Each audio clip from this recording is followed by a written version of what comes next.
Fatumatta sends us a question, and she says, is female circumcision permissible, and whether it was done during the time of the Prophet ﷺ.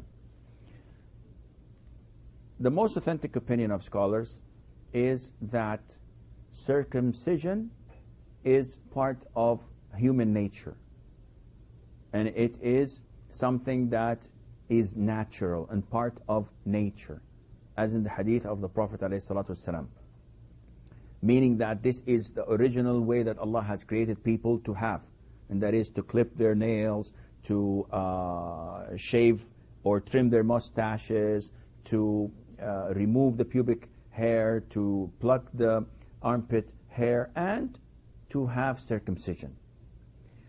However, the scholars agree that male circumcision is mandatory, and hundreds of medical reports support this. This does not concern us as Muslims, whether medical reports support or disagree, because we as Muslims submit our will to Allah Azza wa Jal, and whatever the Prophet tells us, as some we follow, whether the medical reports support or disagrees and rejects. So male circumcision is mandatory.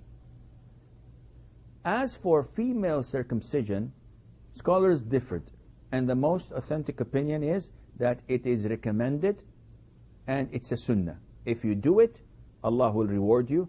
If you don't, Allah will not punish you. And it depends on the country and the location.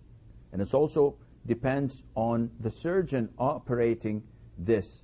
If he's not knowledgeable, if he does not have the experience, it's forbidden for you to do this. And it differs, as I said, from cold countries to warm countries and on the need of doing this. Some do not need it, some may require it, but at the end of the day, it would not be fair to say that it's not part of the sunnah, or to claim that it is forbidden to do it, because the authentic hadith, or a number of hadiths, prove that this was practiced at the time of the Prophet ﷺ, and the Prophet ﷺ gave guidelines to those who are operating by not exceeding the limit and overdoing it, and also by not leaving it as it is, as this would not be suitable. And is it advisable to do or not? It's recommended, depending that you trust the one who's doing it, who's operating it, and there is need for it, and by not exceeding the measurement and the amount prescribed to us by the Prophet ﷺ.